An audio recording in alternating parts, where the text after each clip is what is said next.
বর্তমানে অধিকাংশ মেয়েরাই একাধিক বিয়ের বিরুদ্ধে কথা বলে, তারা বিভিন্ন যুক্তি দেয়, তাদের কথায় বোঝা যায় যে তারা এই বিধানের পক্ষে না। এই বিষয়ে কিছু বলুন মেয়েদের উদ্দেশ্যে। আমার মনে হয় এইটা এভাবে প্রশ্নকর্তা যেভাবে বলেছেন এভাবে পুরোপুরি সঠিক নয়, যে অধিকাংশ মেয়েরা একাধিক বিয়ের বিরুদ্ধে। এভাবে অধিকাংশ মেয়েদের বিরুদ্ধে এই অভিযোগ আনাটা আমার মনে হয় না সঠিক। আল্লাহ সুবহানাহু ওয়া তাআলা একাধিক বিয়ে পুরুষদের জন্য এটা অনুমোদন করেছেন, আর সেক্ষেত্রে আল্লাহ তাআলা শর্তও দিয়েছেন, কেউ একাধিক বিয়ে করতে হলে তিনি একাধিক স্ত্রীর প্রতি সমতা বজায় রাখতে সক্ষম হতে হবে। মানসিক, আর্থিক, সার্বিকভাবে একাধিক স্ত্রীর প্রতি সমতা বজায় রাখবার মতো সামর্থ্য না থাকলে তার জন্য একাধিক বিয়ে করা জায়েজ নাই। এখন কোনো নারী, তিনি মুসলিম, তিনি যদি বলেন যে না আমি আল্লাহর বিধানকে বিশ্বাস করি না, তাহলে আসলে তিনি মুসলমান না। কারণ ইসলাম মানে আত্মসমর্পণ। আল্লাহ রাব্বুল আলামিনের আদেশ নিষেধ, তার সমস্ত বিধিবিধান এবং কোরআন এবং হাদিসে যা সাব্যস্ত হয়েছে, আল্লাহর পক্ষ থেকে এসেছে, প্রমাণিত হয়েছে, সেরকম সুস্পষ্ট এবং পরিষ্কার কোনো বিষয়কে কেউ অস্বীকার করবে না। এটাই হলো মুসলমানিত্ব, এটাই হলো প্রকৃত আত্মসমর্পণ, নিজেকে সারেন্ডার করা। তো আমি ইসলামের সব মানি, এটা মানি না, তাহলে এটা পরিপূর্ণ কি হলো না? আত্মসমর্পণ হলো না। এটা হলো আংশিক আত্মসমর্পণ। আমার যেটা ভালো লাগে সেটা আমি মানব, যেটা ভালো লাগবে না সেটা আমি মানব না। এটা যদি আমার থিওরি হয়, তাহলে সেক্ষেত্রে আমি আসলে আল্লাহর বান্দা না, আমি হলাম আমার প্রবৃত্তির বান্দা, আমার বুঝের বান্দা। আমার বুঝ হলো আমার রব। বুঝকে তাহলে কেউ সৃষ্টিকর্তা বা আল্লাহর জায়গায় বসাইছে, যে আমার যা বুঝে আসছে, তাহলে নিজের রব নিজে এরকম দাবি করছে অনেকটা, নাউজুবিল্লাহ। আর যদি কেউ বলে আল্লাহ আমার রব, সৃষ্টিকর্তা, পালনকর্তা, তাহলে সেক্ষেত্রে আল্লাহ তাআলা অনেক কিছুই বলেছেন যেটা আমার বুঝে আসবে না, তারপর আমি সেটাকে মেনে নিব। পৃথিবীতে বহু বিষয় আছে যে বিষয়গুলো বাহ্যিকভাবে খোলা চোখে আমাদের কাছে যৌক্তিক মনে হয় না, কিন্তু সেটার যৌক্তিকতার বহু লেয়ার আছে, বহু গ্রাউন্ড আছে। অতএব নিজের যুক্তি, বুদ্ধি, বিবেক, বিবেচনা, নিজের ইন্দ্রিয়লব্ধ জ্ঞান, এসব বিষয়গুলোর উপর যদি মানুষ শতভাগ নির্ভরশীল হয় বা এগুলোকেই সে সত্য অসত্য, ভালো মন্দের মানদণ্ড এবং মাপকাঠি ঠিক করে, তাহলে সে আসলে মুসলমান না। মুসলমান হলো যে ব্যক্তি তার ভালো মন্দ সব কিছুর মাপকাঠি আল্লাহ এবং তার রাসূলের আদেশ নিষেধকে করে, যে কোরআন এবং সুন্নাহ এটা অনুমোদিত, অতএব এটা আমাদের জন্য কল্যাণের, আর অনুমোদন নাই, এটা আমাদের জন্য নিষিদ্ধ, অকল্যাণের, ক্ষতিকর। সেটা আমার বুঝে আসুক অথবা না আসুক। এই বুঝ বুদ্ধি দিয়ে পরিমাপ করা এটা কোনো মুসলিমের কাজ না। বুঝ বুদ্ধি এটা মূল মানদণ্ড না। হ্যাঁ, এটা আমাদের জন্য সহায়ক হতে পারে, কোরআন হাদিসের আলোকে চূড়ান্তভাবে ভালো মন্দ ঠিক হবে, আর বুঝ বুদ্ধি দিয়ে সেটাকে আমরা হয়তো মাঝে মধ্যে বোঝার চেষ্টা করব, বুঝে না আসলেও বলবো আমান্না সাল্লামনা সামিআনা ওয়া আতা'না। আল্লাহ কোরআনে বলেছেন ঈমানদারদের কাজ হলো তারা বলবে সামিআনা ওয়া আতা'না, শুনলাম মানলাম, ব্যাস। মানুষ আজকাল ভালো এবং মন্দের যে সমস্ত সংজ্ঞা বা মাপকাঠি ঠিক করে, যে আপনি অন্যের কোনো ক্ষতি তো আর করছেন না, তাহলে সেটা ঠিক আছে, সেটা কোনো অসুবিধার কিছু নাই, সেটাকে খারাপ বলার কারণ নাই। অনেক সময় ভালো মন্দের মাপকাঠি এভাবে ঠিক করি, আমি কি কারোর অসুবিধা করছি? কারোর অসুবিধা যদি না করে, তাহলে সেক্ষেত্রে এটা কোনো অপরাধ না। একজন মানুষ আত্মহত্যা করবে, খোলা চোখে মনে হয় কি যে তার জীবন সে শেষ করছে, সে তো কারোর ক্ষতি করে নাই, তাহলে এটা অপরাধ হবে কেন? এই জন্য পৃথিবীর বহু দেশে আত্মহত্যা কোনো দোষের বিষয় না, কিন্তু ইসলাম বলে দোষের বিষয়। খোলা চোখে মনে হচ্ছে যে আত্মহত্যা করছে, সে তার নিজের জীবন নিজে শেষ করছে, সে তো কারোর ক্ষতি করে নাই, তাহলে অসুবিধা হবে কেন? ইসলাম বলে এটা খোলা চোখে মনে হচ্ছে, একটু গভীরে ঢুকলে দেখা যাবে সে আত্মহত্যা করে সে নিজের ক্ষতি করছে, অন্যদেরও ক্ষতি করছে। কিভাবে অন্যদের ক্ষতি করছে?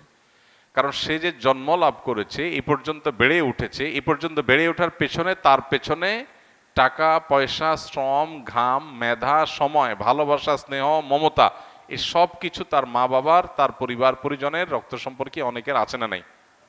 সোসাইটির তার প্রতি অবদান আছে না নাই? তো সেই অবদানের কি বদলা, কি প্রতিদানটা সে আদায় করেছে?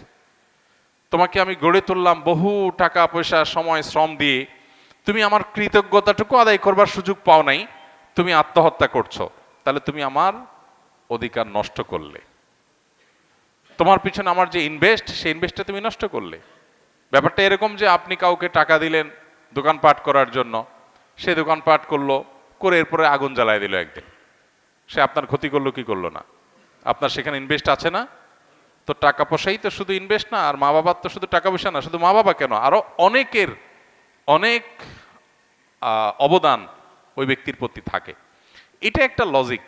যদি কোনো লজিক আমরা খুঁজে নাও পাই, কোনো যুক্তি যদি আমরা খুঁজে নাও পাই, আমাদের রব নিষেধ করেছেন, সেটা আমাদের জন্য ক্ষতিকর এবং সেটা পৃথিবীর সবচেয়ে বড় অযৌক্তিক, সেটা খারাপ, তাহলে ভালো খারাপের মানদণ্ড আমার বুঝবুদ্ধি না, ভালো খারাপের মানদণ্ড কারোর লাভ ক্ষতি হলো কি হলো না সেটা না, ভালো খারাপের মানদণ্ড হলো কোরআন এবং হাদিসে সেটাকে ভালো বা খারাপ বলেছে কি বলে নাই, এটাই হলো ভালো খারাপের মানদণ্ড।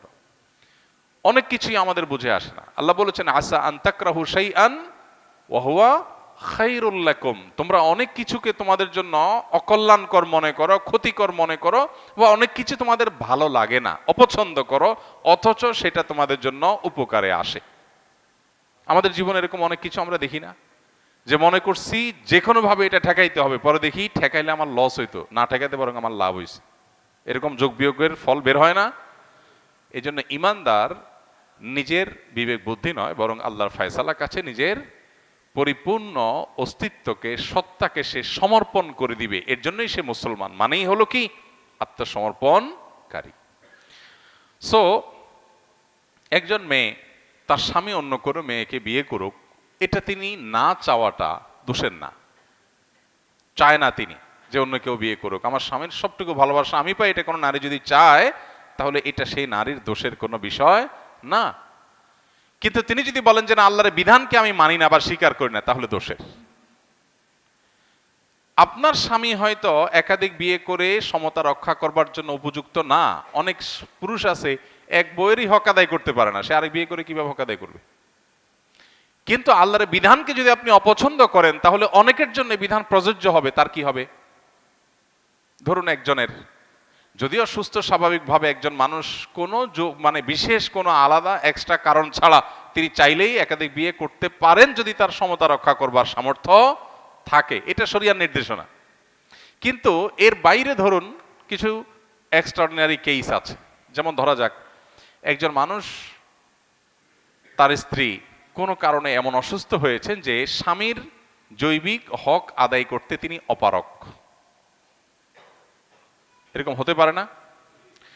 এইরকম পরিস্থিতিতে এই পুরুষ ভদ্রলোক তার নিজের যে শরীরের চাহিদা, তার যে জৈবিক চাহিদা, এটা পূরণ করবার জন্য বা তার চরিত্রকে হেফাজত করবার জন্য তার সামনে অপশন কয়টা? দুইটা। একটা হলো অন্য কাউকে বিয়ে করা, স্ত্রীকেও সাথে রাখা, আর হলো স্ত্রীকে বাদ দিয়ে অন্য কাউকে বিয়ে করা, কারণ চরিত্র তো রক্ষা করতেই হবে, তাই না? এখন এই স্ত্রীকে বাদ দিয়ে তার একটা অসুবিধা হয়েছে, শুধু এই কারণে তাকে বাদ দিলেন। এই জিনিসটা কি মানবিক? এই জিনিসটা কি খুব বেশি যৌক্তিক, খুব বেশি ভালো মনে হয়? যে একজন অসুস্থতা হয়েছে আল্লাহর তরফ থেকে, তার কোনো দোষ নাই, কিন্তু তাকে বাদ দেওয়া ছাড়া আর কোনো অপশন নাই। কোন সমাজ যদি এইটাকেই একমাত্র ফিক্স করে ফেলে, সেটা কি খুব বেশি ন্যায্য এবং যৌক্তিক হবে? আর যদি তাকে তার স্ত্রী হিসাবে মর্যাদা পরিপূর্ণভাবে দিয়ে আরেকটা বিয়ে ভদ্রলোক করে এবং তার প্রয়োজন পূরণ হয়, আর উভয়জনকে স্ত্রীর মর্যাদা দেয় সমানভাবে, ভরণ পোষণ সমানভাবে দেয়, সেক্ষেত্রে সেটা কতখানি যৌক্তিক হবে সেটা বলার অপেক্ষা রাখে না। তাহলে একাধিক বিয়ের অপশনটাই আমি অপছন্দ করি, এটা যদি কেউ মনে করে, সে নিজের পছন্দ অপছন্দকে নিজের রব বানিয়ে নিয়েছে, সে আল্লাহকে নিজের রব বানায় নাই। পশ্চিমের পৃথিবীতে বহু জিনিসকে তারা নিজের বিবেক বুদ্ধি দিয়ে ভালো মন্দ ঠিক করেছে, নিরূপণ করেছে, তার বহু কিছু তাদের ভুল প্রমাণিত হয়েছে এবং সেটা ওপেন সিক্রেট হয়ে গেছে। যেটাকে তারা ভালো মনে করেছে, এটা তাদের ধ্বংস ডেকে এনেছে। অনেক জাতি আবার ব্যাক করা শুরু করেছে। একসময় জন্ম নিয়ন্ত্রণ করেছে খুব ভালো মনে করি, এখন জন্মের হার বাড়ানোর চেষ্টা করছে আর পারছে না। অর্থাৎ বুঝতে পারছে যে জন্ম নিয়ন্ত্রণ করার ফলে, বা শুধু জন্ম নিয়ন্ত্রণ করার কারণে না, যে টোটাল যে সমাজ ব্যবস্থা দাঁড় করানো হয়েছে, মেয়েদেরকে কর্মমুখী করে দেওয়া, তারপরে আপনার সমকামিতাকে প্রমোট করা, তারপর জন্ম নিয়ন্ত্রণ করা, পরিবার ব্যবস্থাপনাকে নিরুৎসাহিত করা, এরকম বহুবিধ কারণের যোগফল হলো মানুষ জন্ম দেওয়ার টেন্ডেন্সি মানুষ হারিয়ে ফেলেছে।